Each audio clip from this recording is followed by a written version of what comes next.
Okay. We just put everyone here. Okay. Any questions before we get started?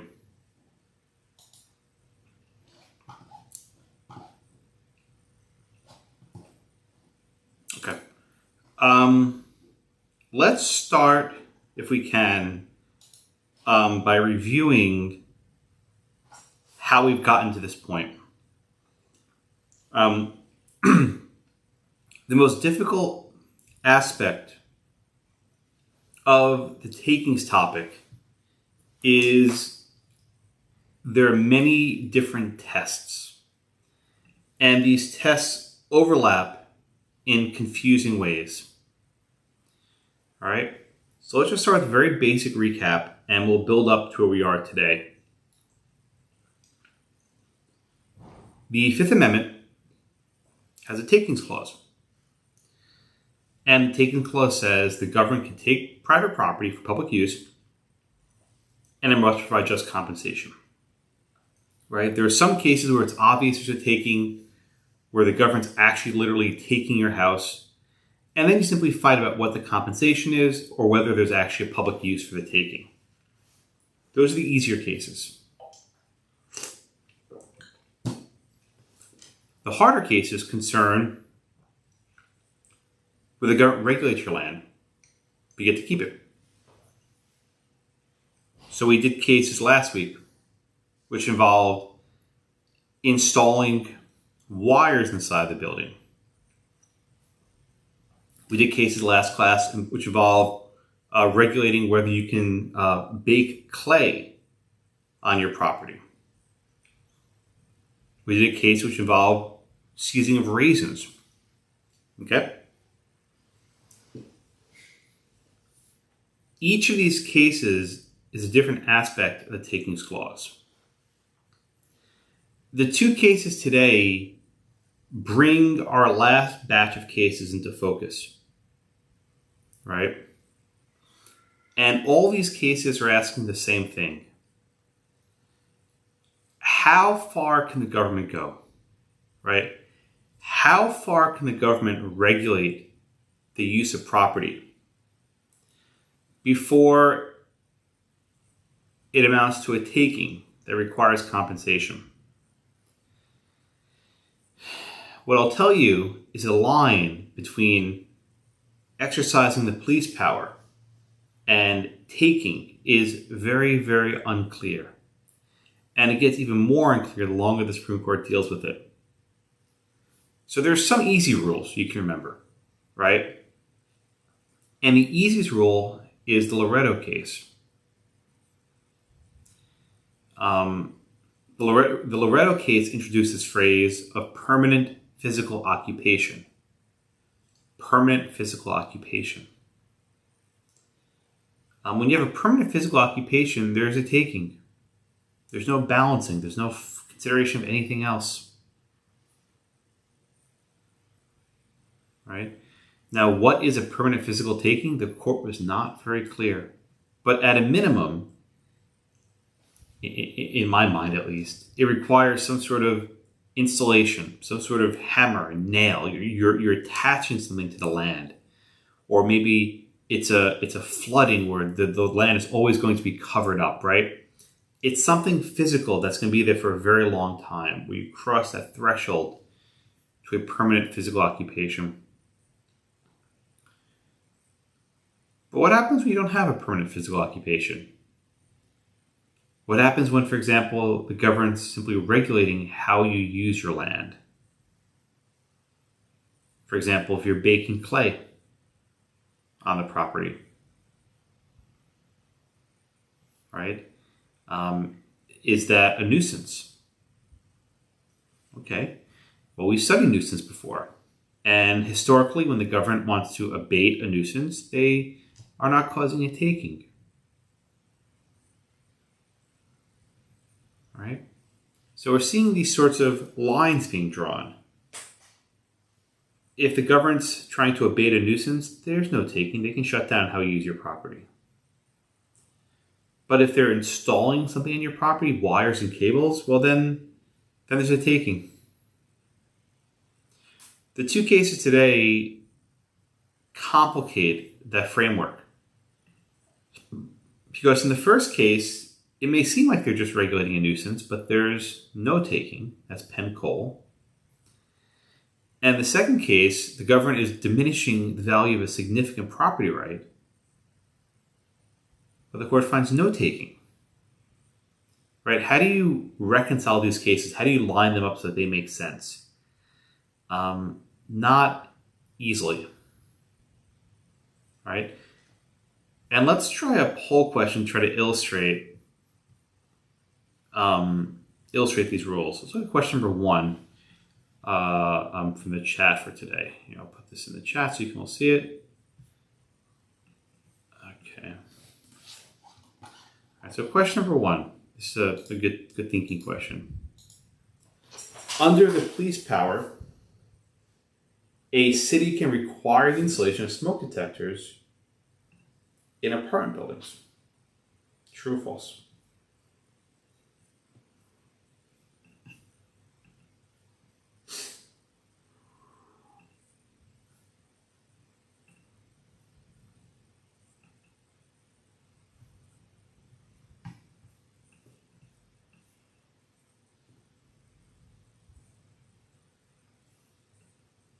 Okay. Who's next? Hi, Ned, Professor.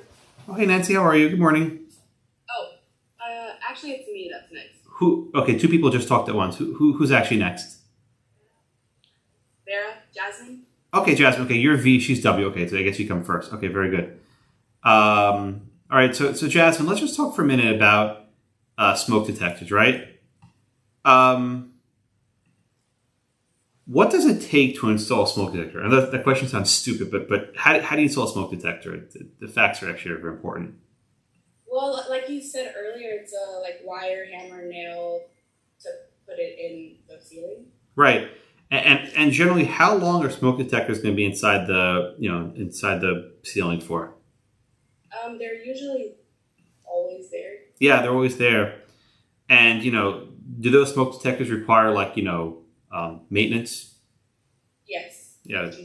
Change your batteries. Make sure that everything's working right. So beep beep beep. Right. I gotta tell you, some smoke detectors, they have this high pitched beep when the battery's dying, and some students, when I'm doing their sessions, I hear this beeping sound, and I think it's in my house, and I go crazy until their session finishes. Okay, no, it's not me, it's them. So I have this incessant beeping that I always hear because some people just don't care. But yeah, so Jasmine,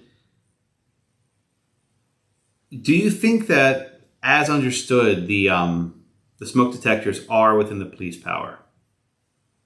I would say that they are within the police power because it falls within the regulation of health and safety. Okay, very good. Now just one more question. Is a smoke detector a permanent physical occupation? Well, you said last class, technically nothing's really permanent. You can just knock it down. I'm sorry, you gave a good answer to give your follow-up now. How do you distinguish the smoke detector in the example I gave you with the the wires, the cable TV wires? How do you? Well, the TV wires are connected to other things, I guess, the wire. Smoke detectors maybe are attached to sprinklers. You can attach them. Oh, well, it's for safety. You don't need a TV. Well, it's health, safety, morals, and welfare. So you need TV to access the news and to see what's going on in the world, don't you? Yes, it's true. So how do you distinguish? Nancy, let's try you. Nancy, how do you distinguish the smoke detectors from the cable wires in the Loretto case? I would say it's the scope. It's more reasonable. I'm not sure what you're trying to get at. Oh, I'm asking you a very simple question. If installing the cables is a permanent physical occupation for TV, why is it not a permanent physical occupation to have smoke detectors in the apartments?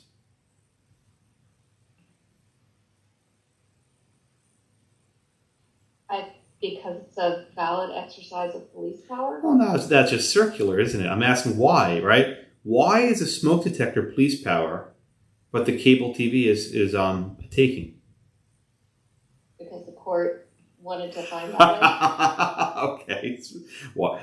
Smart aleck. Okay, fine. Okay. Well, I think that Yeah. I don't think this is what you're getting at, but I do think that a smoke detector actually increases the value of the property and the wires.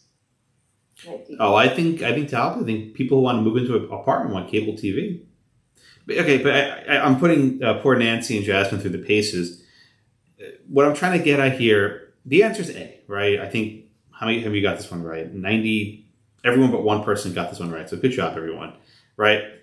The court in Loretto acknowledges that smoke detectors are going to be part of the police power. There's no compensation required for smoke detectors or mailboxes or sprinkler systems or a lot of other things that landlords have to install for their tenants. But when you start to try to distinguish smoke detectors from cable wires, you run into a wall very quickly. And Justice Blackmun, no relation, makes his dissent, I think, very bitterly in his opinion. He is not happy. And he's saying, how can you have this rule? Won't this destroy landlord-tenant relationships? Right? So Loretto seems like an easy case. You say, oh, this bright line rule, right? If it's a permanent physical occupation, you win. Except it's not so easy to apply. So what happens is litigants try to argue that they fall within Loretto, that they have a permanent physical occupation, right? If you know the phrase pigeonhole, right? They try and squeeze every single takings argument into the Loretto standard, hoping that they get the bright line rule. The government, though, doesn't like Loretto because it means they have to pay money. So the government tries to force every case into the balancing test where, oh, you balance this, you balance that, public welfare, economic impact, and then you can sort of win it out. So that's the ball game, right? When you have a takings dispute, it's which framework are you going to be relying on? The sort of automatic per se test from Loretto. Per se just means basically automatic. There's no balancing, right? It's easy. Or do you use a balancing test from the case that we have today, Penn Coal and Penn Central, right? They're all related, right? They're all asking the same thing, right? How far has the government gone, right? Loretto says when there's a permanent physical occupation, they've gone too far. When it's temporary, maybe went too far, maybe not, right? And for it's temporary, you can consider other factors.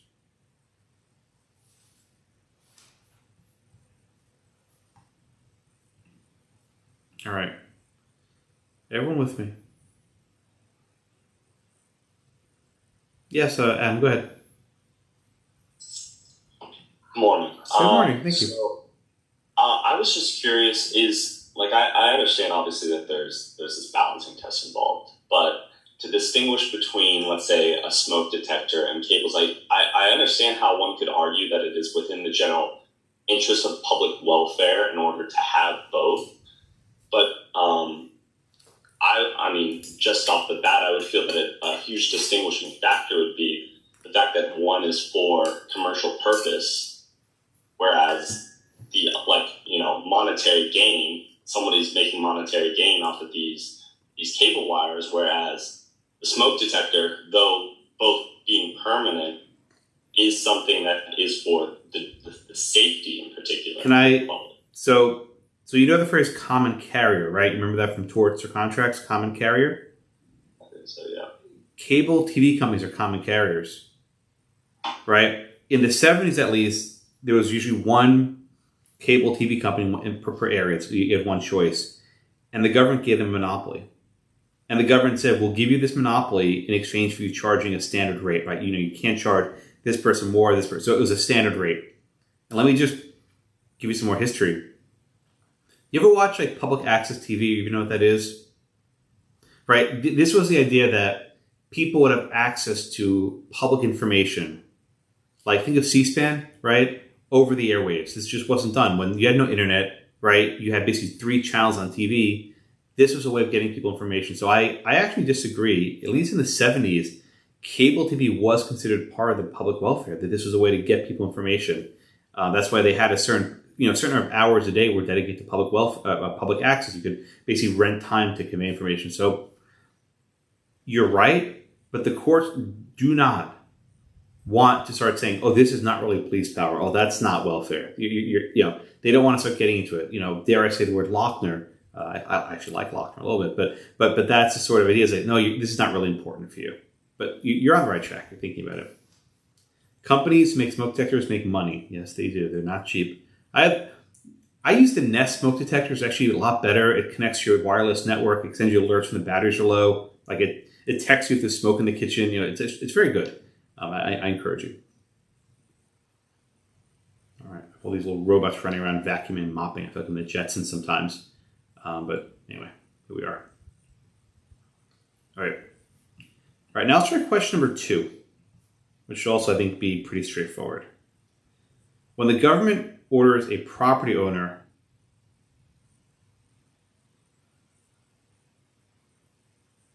to abate a nuisance, it must provide compensation.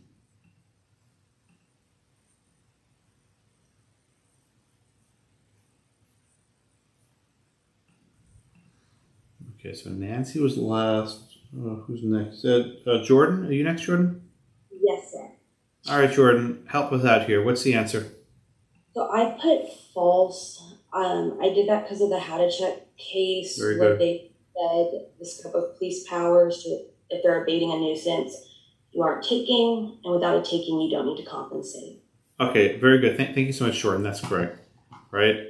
So the answer here is false, right? And the reason why is Hadachek.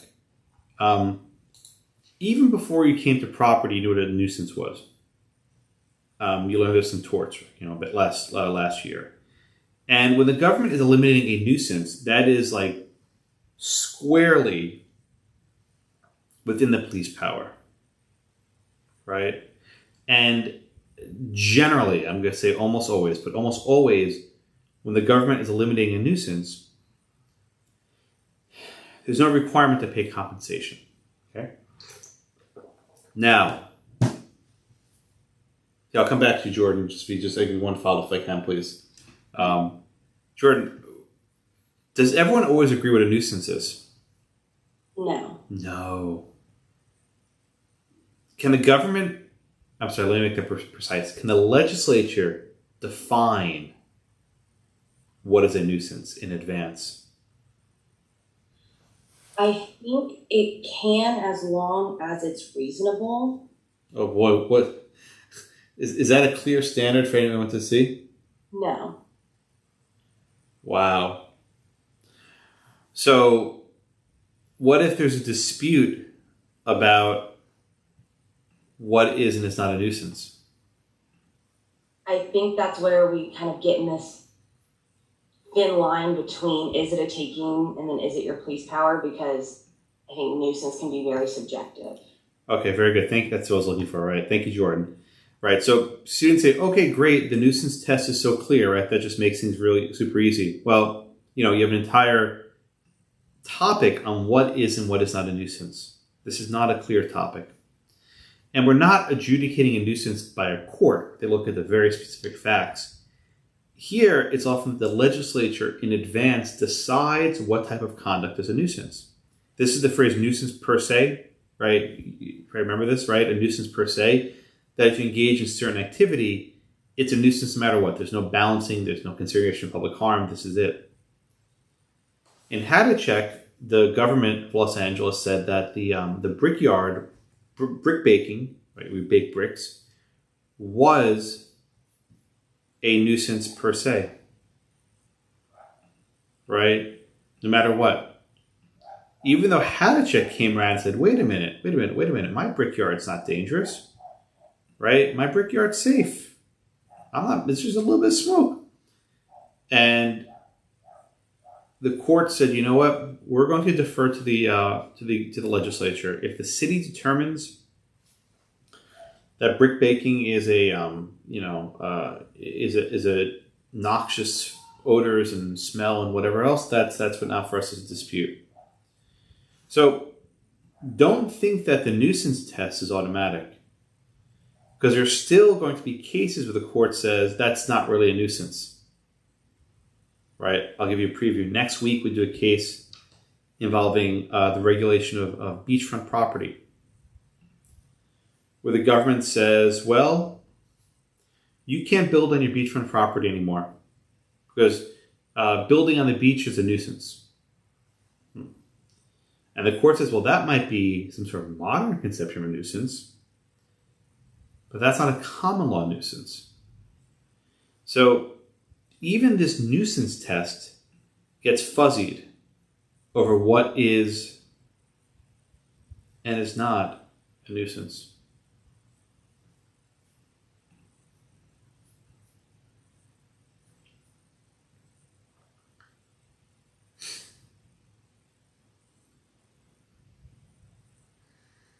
All right.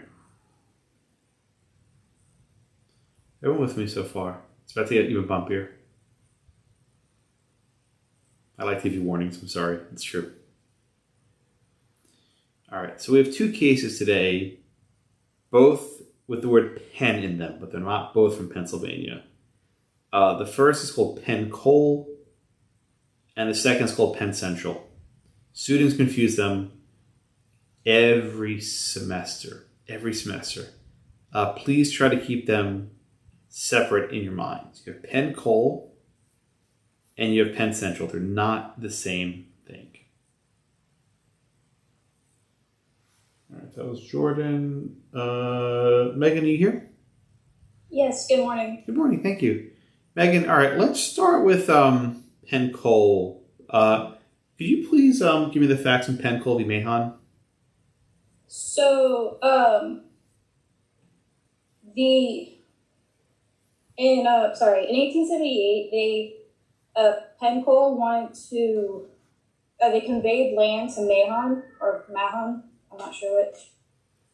But they retained the right to mine underneath the property. Hold on one second. Let me stop you right here.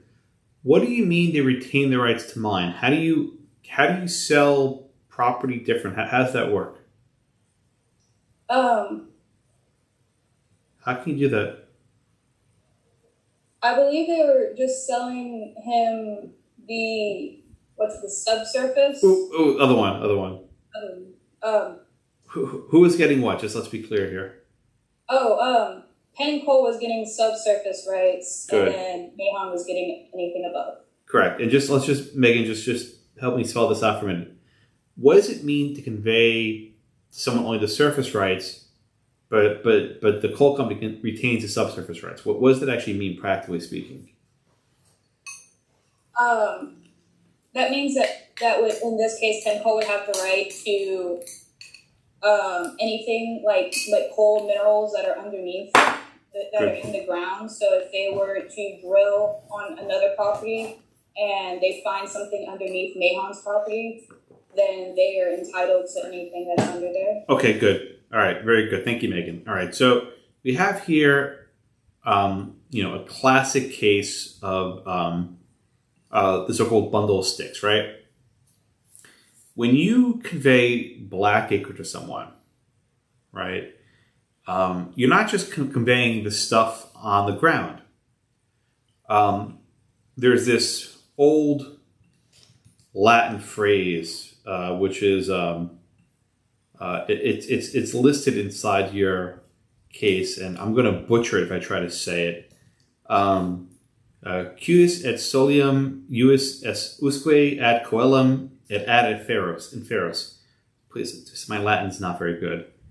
But what it means is whoever owns the soil, it's theirs all the way up to heaven and down to hell, right? Coelum is the sky, is the heavens, and inferos, like inferno, is hell.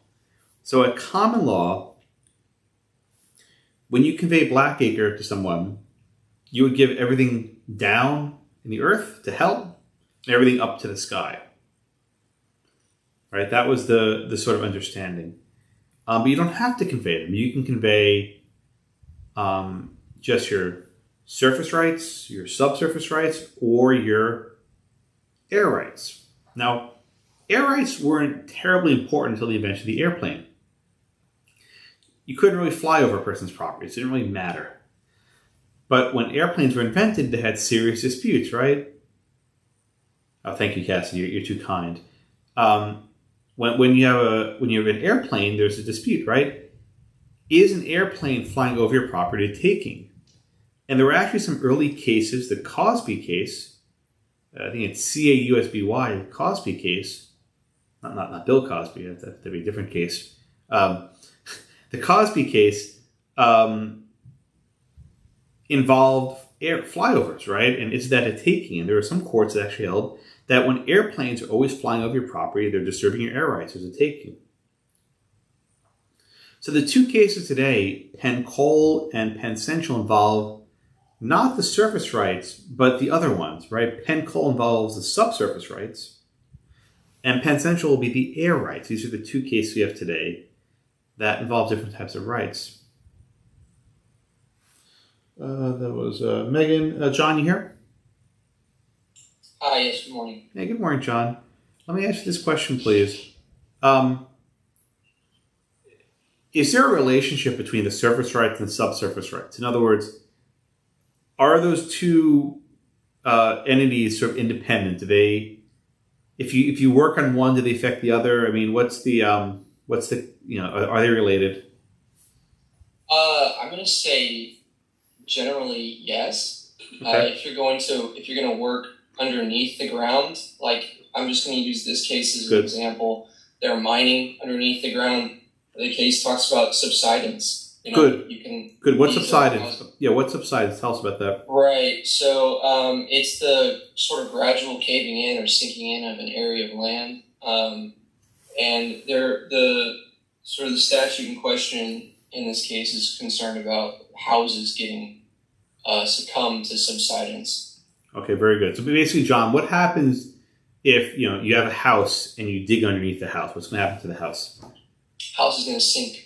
It'll fall into the earth. Yeah, very good. Thank you, John. So this is a problem, right? This was a problem. If you dig underneath where a house is, the earth can sort of cave in, and the house falls into a sinkhole, right? This is not like trivial. You're just sitting at home sleeping one night, and then all of a sudden you're in the earth and you're dead, right? Your house just collapsed on top of you. So this was a non-trivial problem. Now, that was John. Nikki here? Howdy. Now, Nikki, let me ask you this question, please. Mahon purchased this land from the coal company, right? The surface rights. Yes, I believe so. So he knew that, there was digging going on underneath his house. Yep. Is there an assumption of the risk here? I'm using maybe a torts phrase, but I mean, if you buy land from a coal company, knowing full well that they're digging on your house, why are you going to complain? Shouldn't you know that this is a chance? You probably got a good deal on the land also because it's it's on top of a coal mine, right? Is there an assumption of the risk? I'm using the torts phrase, but yeah, it definitely seems like there's an assumption of the risk, at least until the Kohler Act passed. Okay. You anticipate my next question. Why should the government be able to interfere with this private contract that these two parties reach? I'm guessing here. I'm sure that he got a discount on the land, right? You don't buy land on top of a coal mine for expensive. It's got to be cheap. Why should because if subsidence actually occurs and they're mining underneath his house and the house collapsed, he could die. But maybe he took that risk, right? He could live somewhere else. He chose to live on Blackacre.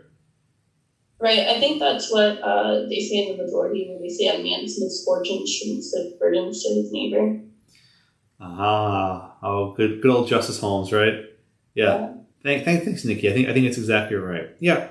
So in this case, is always the facts here are very good for this holding, right? Because you had Mahon who deliberately purchased the land on top of the coal mine, knowing how it would be used.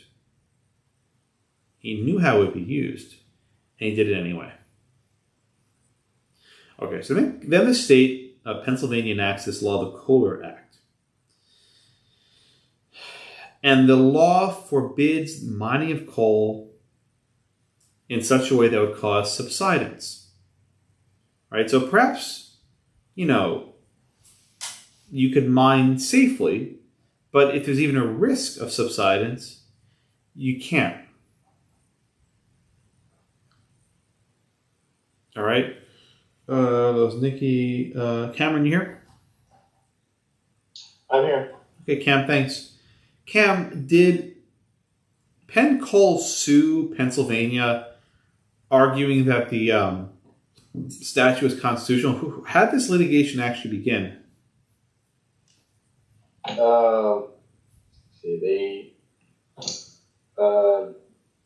Didn't Mahon to get them to stop, or now he was excited about this legislation because that's what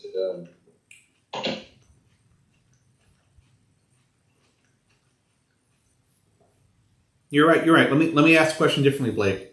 Who sued who here? Who sued whom? I should say.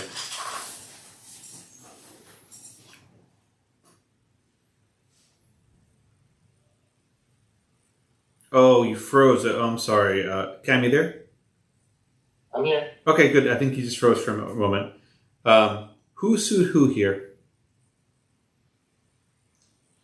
Oh, you're frozen, my friend. We'll come back to it. Pennsylvania, and then continue on first. Okay, good. I think I heard what you said, right? Mahon sued the coal company to enforce the Kohler Act, right?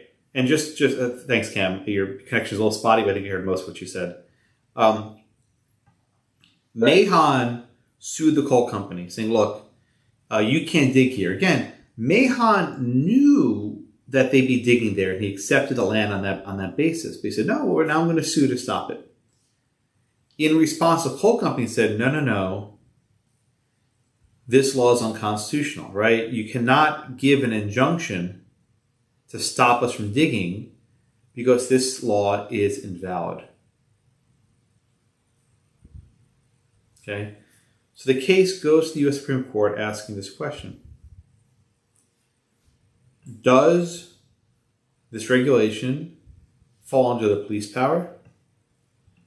Or does it go beyond the police power, in which case compensation must be paid? All right. Chase, you here? Yes. All right, Chase, help us out. Walk us through Justice Holmes's analysis, please. So Justice Holmes' analysis is based upon the, I'm not sure if I'm saying this right, diminution in value. Diminution. The general release is while property may be regulated to a certain extent, if regulation goes too far, it will be recognized as a taking. All right, very good. So what Holmes says is if regulation goes too far, it'll be recognized as a taking. Okay? Now, Chase, let me just flash you back from it to a case we did a few weeks ago called Village of Euclid v. Ambler. What was that case about? Do you remember? I don't really remember now. All right. Elias, you here? Elias? Corey, you here? Yes. Corey, what was Euclid about? The zoning. Right, it was about zoning. And in that case, did the government decrease the value of the plaintiff's property? Do you remember? Like future value, like it didn't alter the current value. It was more. I'm not sure if I'm. Well, how did Euclid regulate the land use? What was about? This is a good review. What did Euclid actually accomplish? What were they trying to do? They're trying to zone it and kind of affect future land use. And the way they zoned it, did it decrease the value of the property? Yes. Okay. So again, a minute ago, Chase said the test here if you look at how much the value is diminished, what's the diminution in value? How do you reconcile Euclid with Penn Coal, right? If you're taking away a lot of the value, why isn't the zoning law unconstitutional? Is one dealing more with like current land use and affecting the value, like if somebody's property currently, and then the zoning is more affecting future value and land use? Maybe. Well, let me ask the question a little differently, right? In Penn Coal, they said you can no longer mine, right? That's future value. You mine in the past, you can't mine anymore. In Euclid, they're saying, okay, you cannot build a commercial property on this part of the land. It's only residential. So how do you reconcile those cases?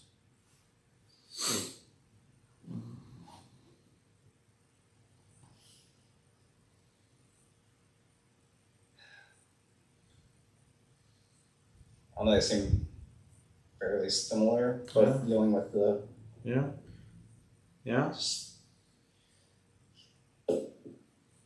Troy, you want to give it a go? We're going back from Z to A. Good morning. Good morning, thank you. Could it possibly, I'm not really sure, but just stepping in the dark here, could it possibly deal with the fact that one is talking about negligence and the other one is talking about using property, well, since they're both using property in a way that could possibly interfere with the enjoyment of someone else using their property, is that one way to reconcile it? Well, that would mean they should come out the same way. In other words, here, I think we all agree having a house fall into the earth is a bad thing, right? I think we all agree people get injured. It's not good when houses fall into the earth.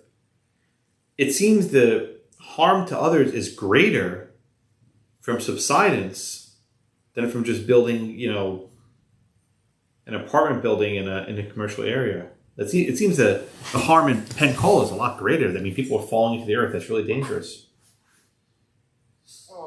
I disagree, but okay. Oh, you disagree? Tell me why. That's fine. You're allowed to disagree.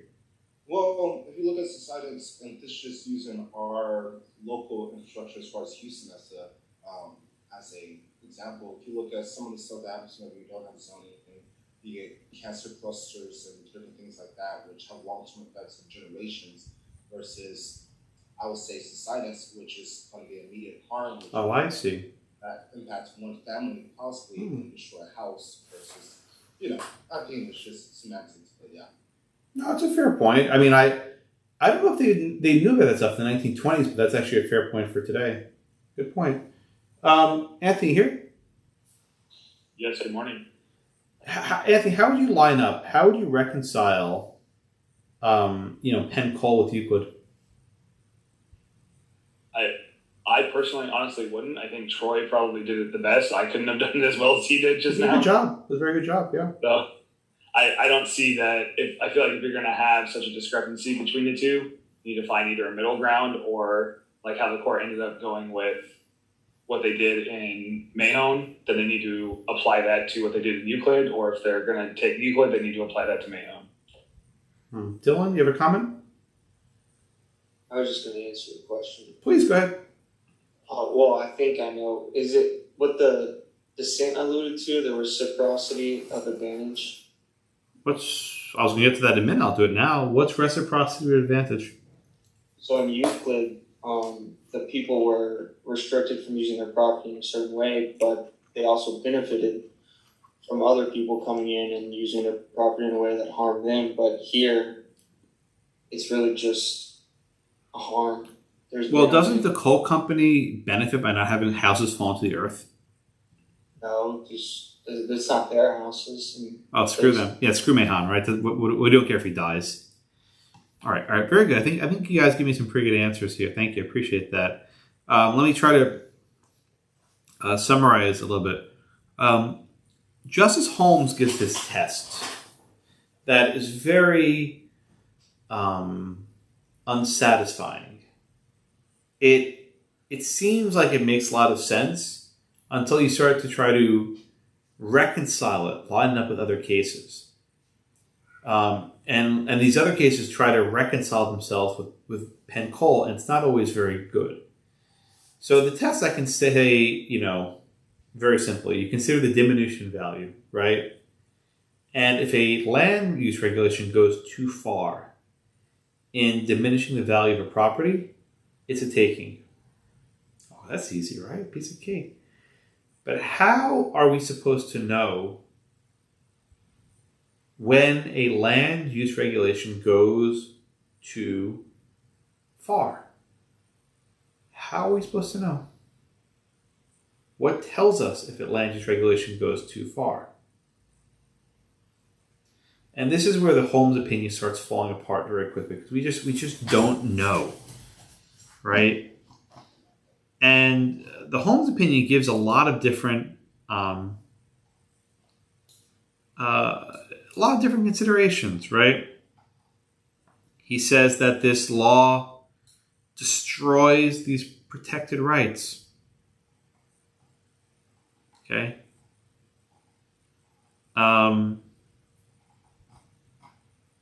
He says this is a question of degree, though. Right? There's no bright line rule.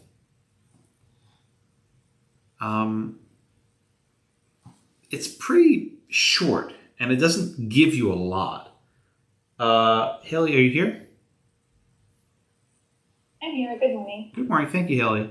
Haley, let me ask you this question, please. Would you say that removing the ground underneath the person's house might be considered a nuisance? I would say so, especially if your house falls into it. Right. So wouldn't this case be similar to Hadachek? Yeah, it would be. So Hadachek was decided 6 years before Penn Coal. Did the court even discuss Hadachek here? I don't think that they did. They did not. How can that be that the court doesn't even discuss whether there's a nuisance here? I'm not sure why they didn't. I think they should have. I don't know. Yeah, no, you're right, Haley, and I appreciate your honesty. It's true. I always teach this case. I'm like, I do Hadachek one class, and the next class I do Penn Coal. I'm like, how on earth Hadachek was a 5 or 6 year old case at this point? They don't cite it. So, what do we make then of Penn Coal?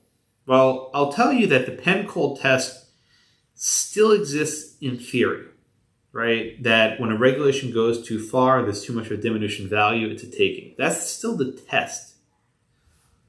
But, and here comes the big but, the opinion that actually really matters is not the Penn Coal majority by Holmes. The one that actually made an impact on takings law is the dissent by Justice Brandeis. I know law students hate reading dissents, but for this one, my friends, you need to. Because the stuff that Justice Brandeis talks about, I think is far more influential for modern taking doctrine than Holmes's test. They cite Holmes, but they rely on Brandeis.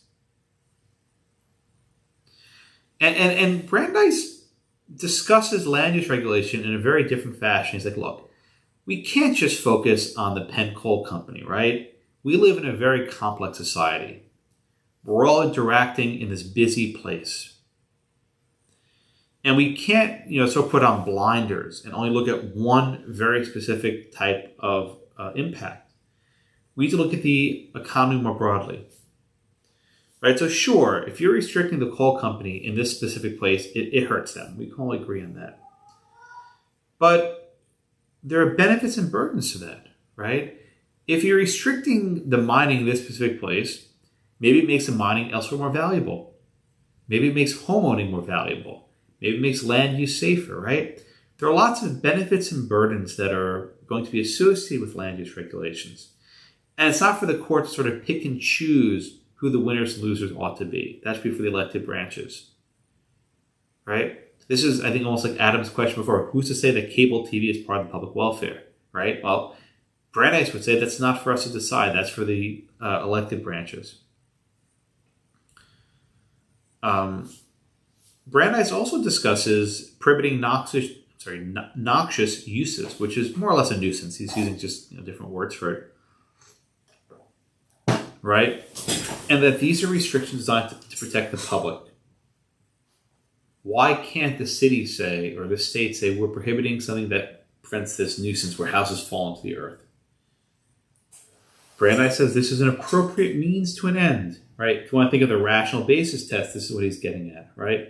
Who are we to say that this is not an appropriate way to accomplish certain legitimate ends?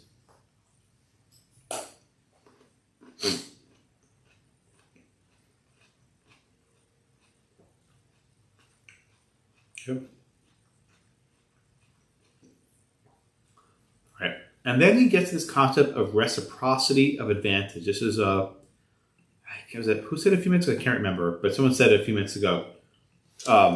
Reciprocity of advantage, which is a phrase that you'll see quite a bit.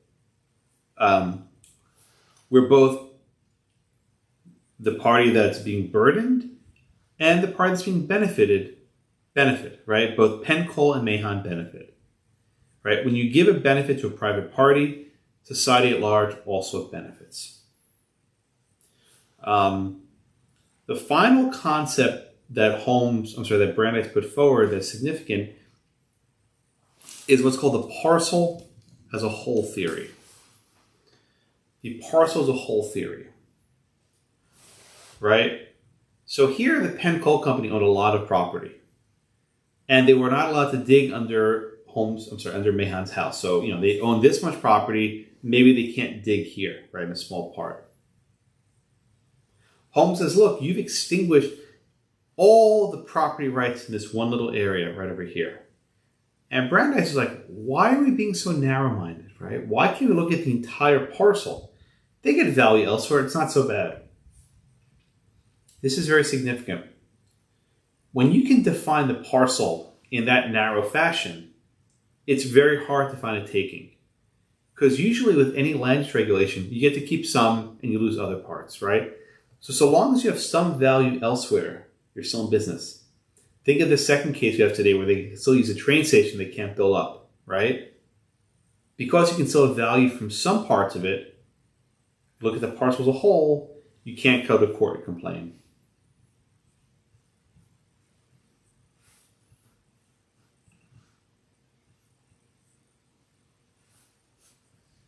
All right, so again, the Holmes opinion still cited as the test, but to be perfectly frank with you all, the key opinion is actually from Brandeis, the concurrence. The dissent.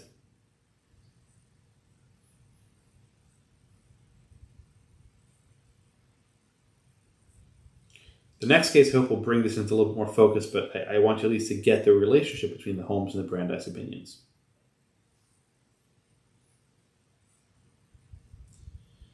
All right. Questions on Penn Coal? Yes, Chris, go ahead. All right. So I thought maybe I missed. So they basically said that the act is invalid. Correct. That it is a taking, but by making the act invalid, doesn't that allow the coal company to keep right on digging? Yes. Okay, so Mahon didn't really win, even though it seems like he did. Is that right? Because the coal company keep on digging unless the government. So the government has to go through full condemnation. Well, no, there was no condemnation here. What this law allowed a private party to do, allowed Mahon to sue to get an injunction to block the digging. The court says that statute is invalid. Therefore, Mahon cannot get an injunction. What I think ended up happening was the coal company just gave Mahon cash to say, all right, leave us alone, right? Well, if we screw up your property, we're sorry, here's some money to make it feel better, right? What often happened at this time is the coal company would just pay if they screwed up, right? If they dug too much coal and it ruined a person's house, they would just pay them for damages, and it wouldn't go to wouldn't be a court issue. Does that make a little more sense? Yeah, I'll have to reread it again because I think what I thought happened isn't what actually happened. That's okay. Yeah, Nancy, go ahead, and Caitlin next. So are you saying under Brandeis' dissent that there has to be a total, I'm going to screw up the word, diminution? Diminution. It's like, think of the diminution, yeah. Of the property in order for there to be a taking? I didn't say total. Oh, I'm sorry. You said under Brandeis? Under the dissent? Well, the dissent doesn't really follow the diminution of value theory. I mean, to be frank, if you were to ask Brandeis, is there any land use regulation that's a taking, he'd probably say no. Right? For Brandeis, unless there's some very specific regulation that diminishes 100% the value of a lot and doesn't benefit anyone else, like that would be a taking. But for sure, I think Brandeis will say, look, the state is a police power. We're not going to get involved here. Which is more or less what happened in Euclid. It would happen, sometime later. Okay. Caitlin, what's your hand up? Yeah, no, it was. I was thinking, I was kind of wondering, when comparing Hatchett to this case, if part of the reason that the court ruled the way it did was like a cynicism towards the fact that the defendant had willingly entered into this contract and knew that he was putting himself in, like, possibly in harm's way. Well, in Hatchett, if I remember the facts correctly, he was digging clay and baking clay before the city enacted the law. So I'm not sure what you mean he newly went into it. Well, yeah, no, I understand, but I'm saying that between Penn Coal and the homeowner, they entered into this private contract outside of the state. And but the private contract said they could dig. Owned the pardon? But the private contract said he could dig. No, I know. That's what I'm saying. So I'm wondering if that's why the court wasn't as I see. Kind to the property owner, because he willingly entered. I see. So in other words, Mahon entered into this deal, so he can't complain about it later. Yeah, and so if that was part of the reasoning, the court ruled as oddly as I don't want to say as oddly, but because like the actual holding of the majority it was very kind of hard to follow. Yeah, that's possible. I mean, it's a good thought. I hadn't thought of that before. It's a good idea. Yeah, possible. I was confused. Yeah, it's very good. I hadn't thought of that before. Very good. I've taught this case many times. Never occurred. Giancarlo, you want to go ahead? Yeah, just quickly, I don't know if I just didn't understand, but so here the court said that it was a taking. So would the state have to provide, regardless of how they... Well, hold on. Let me just pause you for a second. The statute caused a taking, right? The statute did not provide for any compensation. Okay. Therefore, the statute's invalid. It's unconstitutional. It can't be enforced. The upshot of this case is that Mahon could not seek an injunction based on the statute because the statute's void. Okay, so there was no just compensation to be paid out? No, because the injunction was stopped. Penn Coal was allowed to keep on digging. Okay, that makes sense. Right.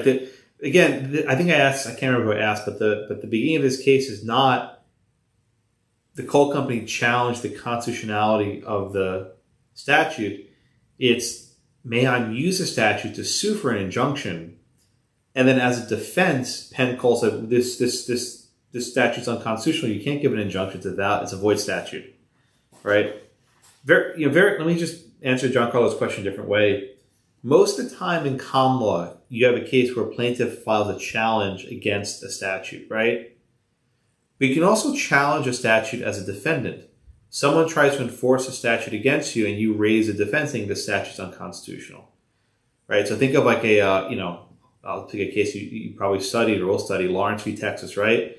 Where you had a criminal prosecution against a gay couple, and then the couple said, no, you can't prosecute us. The statute's unconstitutional. Right, so you can have a constitutional challenge, both an offense or defense, either as the plaintiff or the defendant. Usually it's you're the plaintiff, but it could also be used as a defendant as well.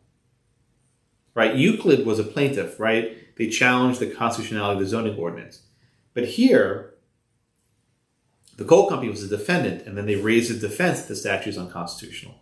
So always think of the two different ways you can get challenged, either an offense or in defense. All right, Giancarlo, does that make sense? Yes, that makes sense. Thank you. Okay, good. All right, any other questions on Penn Coal before we move on to Penn Central? All right, who's next? Dylan, are you next? I think so. Okay, thank you, Dylan. Dylan, you want to give me the facts, please, in our second case, Penn Central versus New York? Yeah, so Do you want the whole history analysis? Start wherever you want. We'll see how far we go. Well, pretty much Penn Central owned the Grand Central Station and wanted to build an office building above the station, I think 55 stories, to add income of like millions of dollars. And they had already started running out of space and submitted 2 plans to the board to be approved, but the board denied, arguing that they wanted to preserve historical property and whatnot. Okay.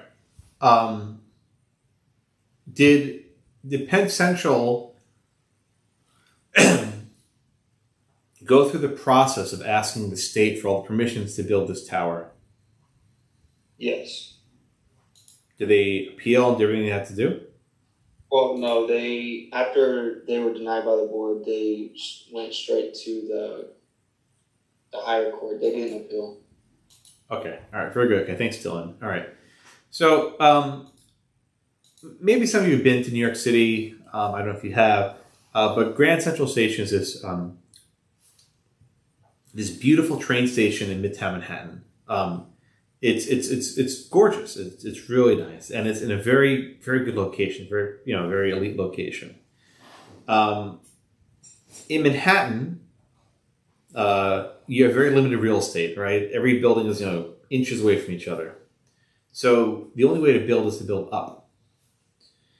The city designated this train station as a landmark location, which means it's preserved.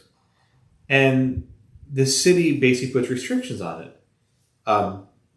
Any changes that have to be made have to go through a very lengthy process, which are probably not going to be granted. The company wanted to build a tower on top of their train station to sell for real estate. And this would have generated a lot of money. I mean, this is very, very valuable real estate. And in hindsight, trains are basically now dead. This land would have just been far more valuable than the train station itself. So they applied for permission, and surprise, surprise, the city said, no, we can't give it to you because that would destroy the beautiful aesthetic quality of the neighborhood, right? It would destroy the sight lines. It would just be ugly. They did not sue through the normal channels in state court. Instead, they challenged it. They challenged the constitutionality of the preservation law itself. Okay, and they argue that the preservation law was itself a taking. All right. So who's next? Marissa, are you here? Marissa? I believe Cassidy. I know you're here. You told me my Latin's okay, Cassidy? Yes. Yeah, it was so you could slow down. Just skip. I could have slowed down. Okay, fair enough. Okay. Do you want to try and say maybe so we can get a better read. I don't know what we're talking about now. The Latin, the phrase, it's in the chat if you want. It's okay, don't worry about it. Or just say it slower. Okay, thank you. Comfortable. Thank you. All right, so Cassidy, let's just talk about Joseph Holmes for a minute. Does the New York statute diminish the value of does the New York law diminish the value of Penn Central's property?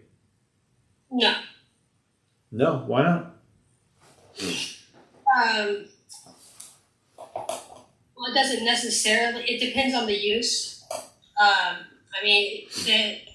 What they wanted to use it for, if they still use it for that, it shouldn't, as it is, it shouldn't diminish the value.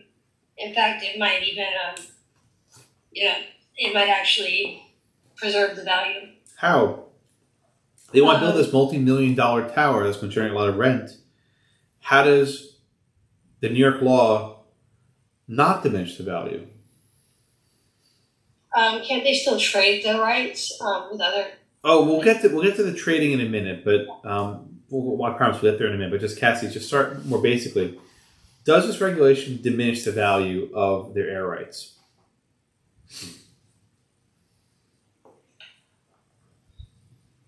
Does it, when you say diminish the value, do you mean restrict the rights or the actual like?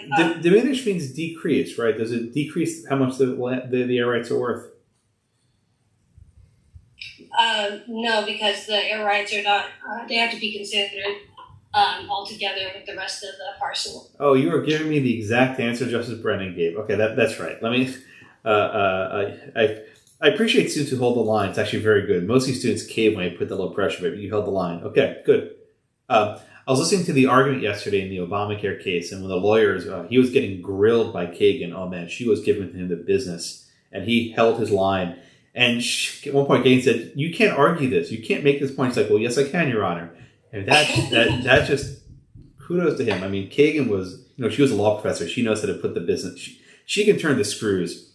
Another point, though, Justice Barrett, another law professor, she said to the lawyer, 5 minutes ago you said this, but I think you actually meant this. And it's like, oh my God. And she was right, by the way. He said the wrong word. Like he said the wrong word. And she's like, yeah, but 5 minutes ago you said the wrong word. Why did you say that error? It's like, oh God. I feel like you're back in 1L Civ Pro. God. You have all these law professors up there just, you think I'm bad. Oh my God. Try going up there. Then you're in trouble. Storm, What's that, Cassidy? You have to weather the storm, you gotta put your... Yeah. You gotta just hold fast. Hold on for dear life, yeah. Fortunately, you can prepare. All right, so let's go back to this case, right? Thank you, Cassidy. You have a train station, and you have air rights above it. The train company came in and said that you are extinguishing our air rights, right? You're taking away all the value of our air rights. We cannot build. Therefore, it's a taking. So the court says, no, you're thinking about this too narrowly. You have a big property. You have not only the air rights, but you have the surface rights. And you have this beautiful train station. And you have the subsurface rights, all these tunnels and tubes going under the train station where all the trains travel, right? It's a mistake to just look at the air rights. You have to look at the entire parcel as a whole. So in this regard, Justice Brandeis got the win, right? Holmes in Penn Coal only considered the land under the house, right? He didn't consider the entirety of the property. In Penn Central, Justice Brennan says, we're not going to limit our analysis to just the air rights. We're going to limit our analysis to the entire parcel, the parcel as a whole. And here, the company can still get a reasonable return on their investment because of this valuable train station.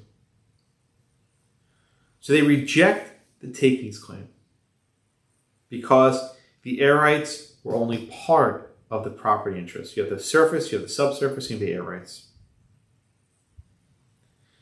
This was not a very satisfying outcome for the coal company, you could imagine. Not the coal company, the train station, you could imagine. Because they're like, well, of course we have the surface rights. We've always had those. Now we're going to build something else. Now, Cassidy mentioned these transfer development rights. Heather, are you here, Heather? Yes, good morning. Good morning, thank you. What are these transfer development rights, these credits? What are those things? So I think that what they said or something was like that they had other property that they could use to build this tower, and they could just move it to another property, and they didn't have to build it on the terminal. Hold on. How do you move air rights from one place to another? How does it even work? Honestly, I'm not sure. It's okay, you're not alone. Thank you, Heather. So New York has this system. It's insane, right? I'm sorry, editorializing. It's a scam. It's not real. But in theory, at least, you have these things called transfer development rights. So let's say a company has two buildings. In one neighborhood, you could build a tower under the zoning laws. And in another neighborhood, you can't build a tower under the zoning laws. New York in some cases allows you to actually move your ability to build from one place to another place, right? So they can still build a tower, just not where they want to, even though the value might be less. Now, let me give you the upshot. The Penn Central case was 1978. For almost 4 decades, the owner of that building tried to transfer the credits, and he couldn't do it. He was not able to get any value from it at all. Eventually, he sold it for, I think, for $1 or something. Like, just they were worthless. So I'm telling you, these credits are worthless, but they seem to be important enough to the court. All right, so we can get the general gist, right? When you're considering the value of property, you have to look at the entire parcel.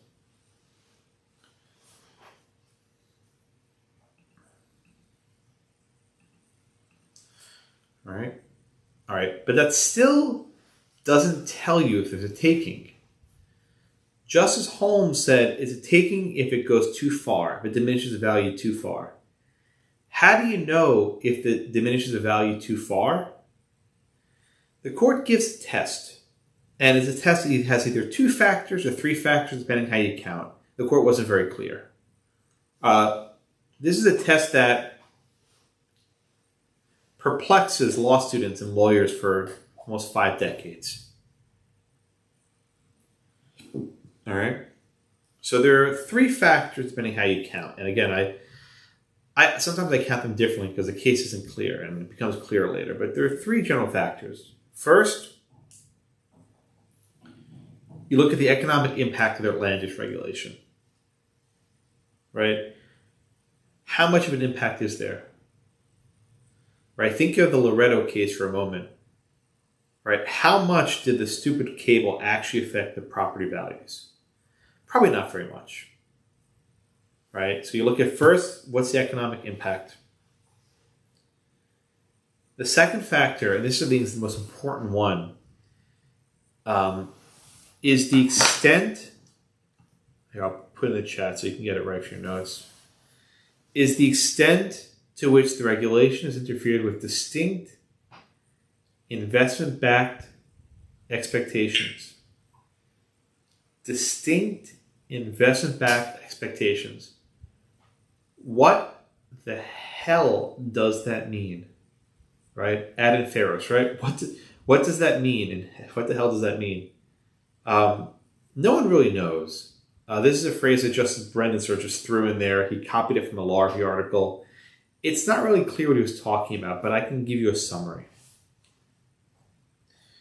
If you've invested a lot of money in building a facility, and the government decides to regulate so that you can't use it anymore, you've lost your investment.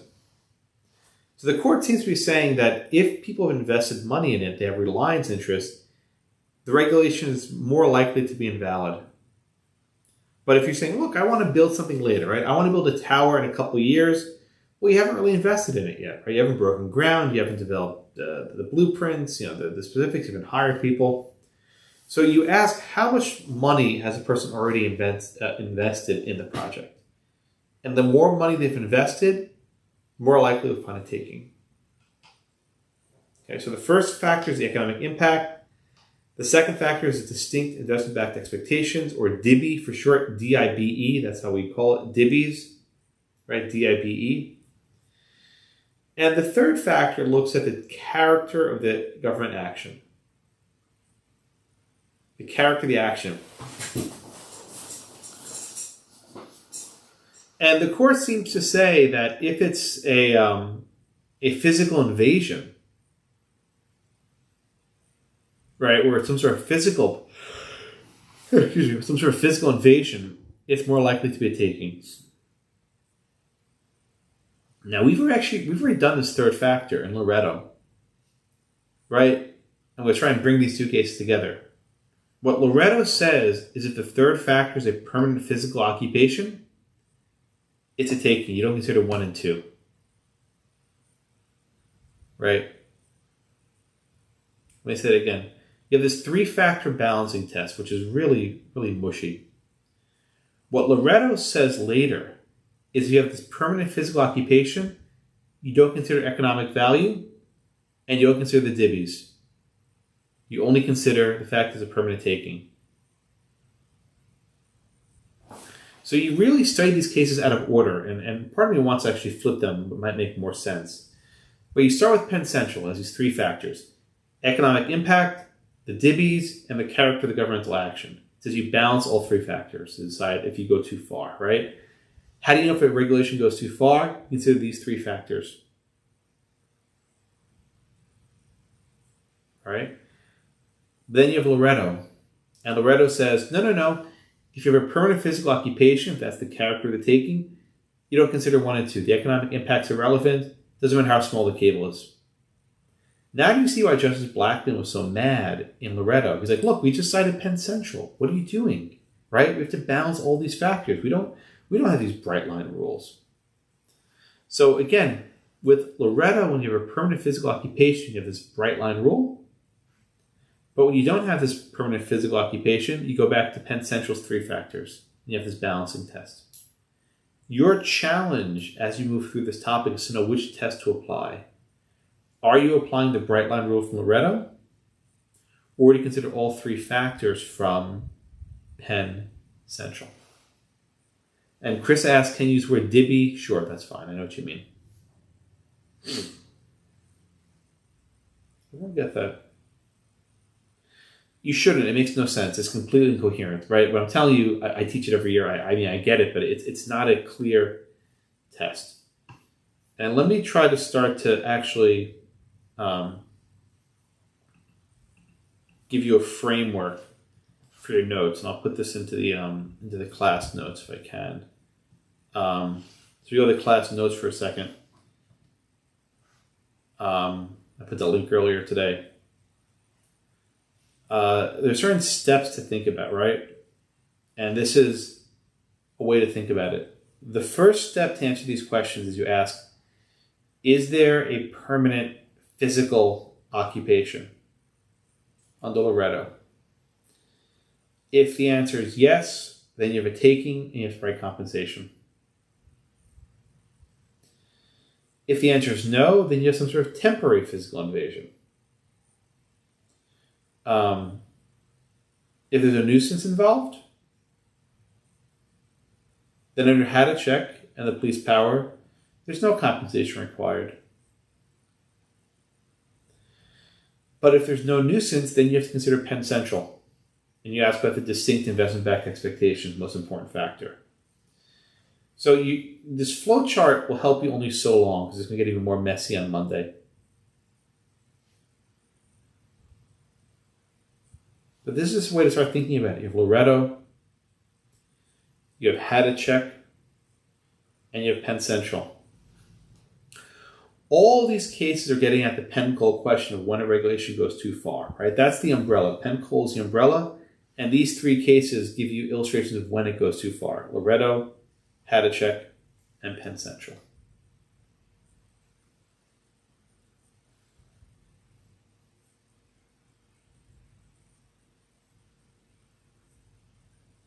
All right.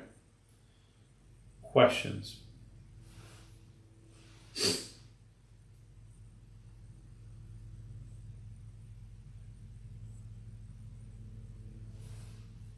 No questions?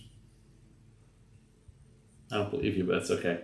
It's messy. Go back and review your notes very carefully from this class, but you'll see around. Okay. Anything else? All right. I will see you all on Monday. I have office hours around 12:30 today, but thank you so much. I'll start the minute poll now, and enjoy your weekends. Thank you.